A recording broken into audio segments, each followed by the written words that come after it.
All right.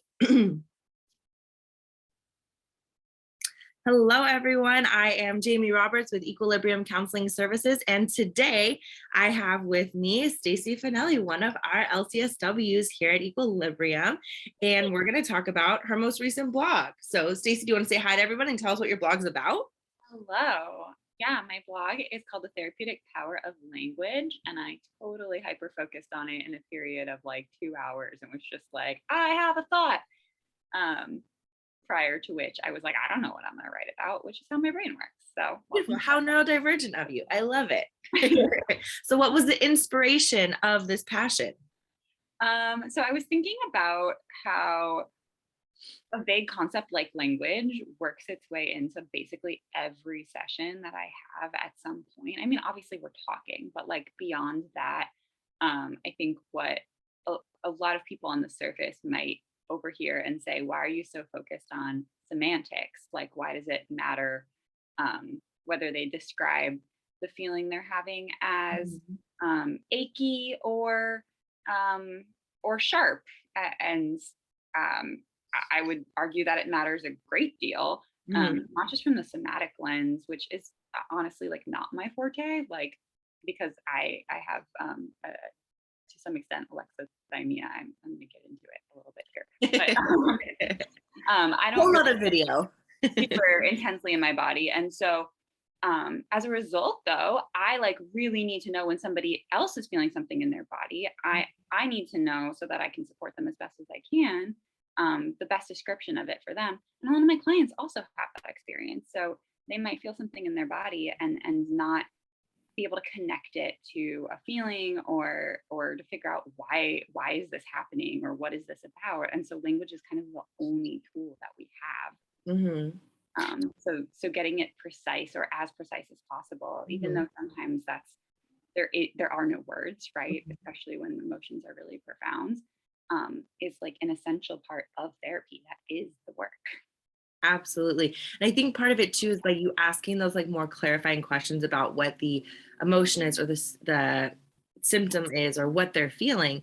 Because if somebody just tells me, oh, like I feel it in my stomach, what does that mean I don't want to interpret it based on what it means to me. To me, it's a twisting feeling, but for you, it might be a pokey feeling. And I don't want to make an assumption about your experience because I didn't clarify what it really was and really like fine tune it to you specifically versus what I might be projecting. Yeah, yeah. Projecting is a huge thing that I like try. I feel like it's my responsibility as a therapist to make sure that I'm not doing. And I'm straight up with my clients right away too, right? Like I'm gonna get it wrong. Mhm. And usually the way I ask for clarification is by getting it wrong. Like I'll say, um, moving away from feelings because there's so many different ways that precise language shows up. Mhm. I'll talk about like somebody will say, I'm really mad, and I'll be like, um, you know, I'll exchange the word mad with resentment and be like, it would make sense that you would feel resentful about that. And Mm. and then I invite them to say something like, no, it's not resentment. It's something else. Mhm. We like work together, almost like artists, like Mhm. carving away. Like, I don't know how art works.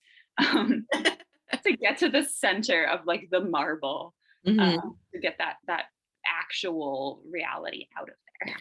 Yeah. And this is essentially emotional intelligence, Mhm. right? To be able to have a bigger vocabulary or ability to express what my emotion is by gaining that Mhm. Yeah, I feel like specificity. this is it's something that is it's not unique to neurodivergent individuals in particular, but I often hear a lot of um, people talking about intellectualizing as a negative thing or something that is like a shortcut to feeling your emotions or something that means that you can't feel your emotions if you're trying to figure them out too much. And I stand in defense of intellectualizing. It's maybe an unpopular opinion, but I think that it can be an incredible stepping stone to getting to the feeling. Mhm.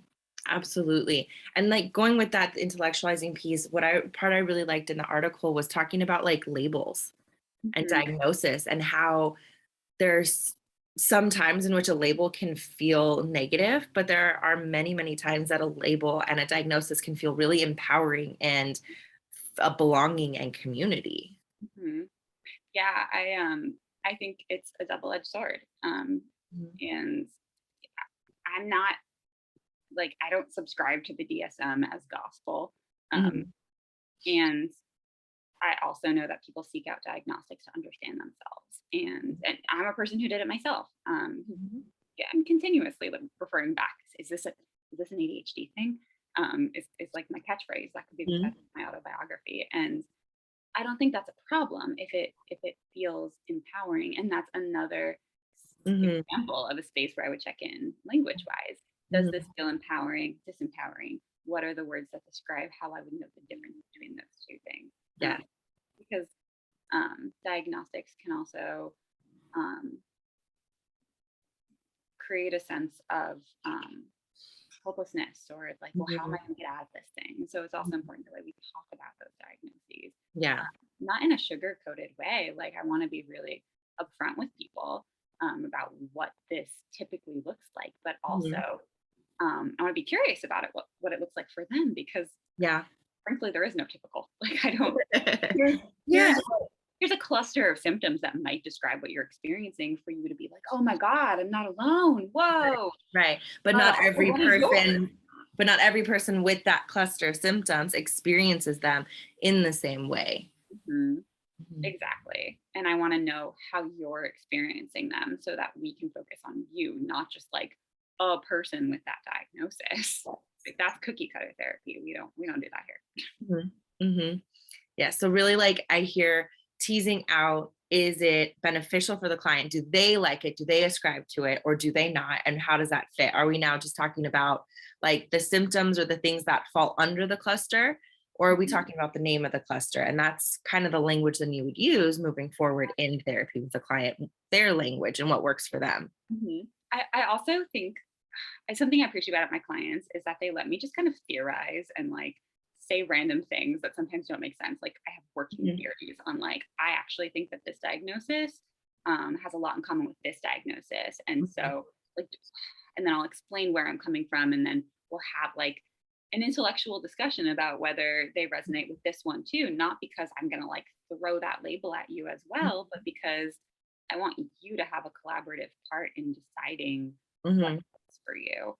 Yes. And it might expand our access to language here too. Like, Mhm. if we look at this other diagnosis and they're using um, the word despair, and that's not one that you had connected to before, but when you hear it, you're like, oh my God, yes, Mhm. Mhm. fantastic. Like, we're almost like writing our own diagnoses here. Self-diagnosis is valid. Hey. I have a color wheel in my office that spins, but each color has different emotions on it and like gets more specific at the core. So sometimes if I specifically work with teens and they're like, no, it was just bad. I'm like, well, let's find another word for bad and share the color wheel to help them find a more specific word like disappointed or frustrated or let down as opposed to just bad. Sure.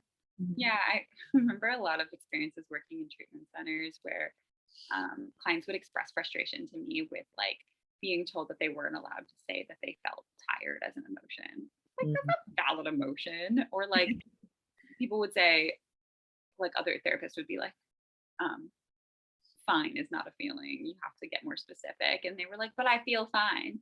Um, Well, I and think I'm there's a also like, difference. I think there's a difference in saying you can't just be fine, give me a different word, and like, okay, you're fine, but can we get more specific? What else might there be? right, how do you define fine? Because I Mhm. define fine probably very different from you. Like, I want to Mhm. make sure that I'm on the same page as you so that we can proceed um, in talking about changes you want to make, and like, the heart of therapy, like action steps and processing your Mhm. experiences in a way that we're not totally on like different planes. Mhm. We're a team. Like, that's the point of therapy. We're co-journeying.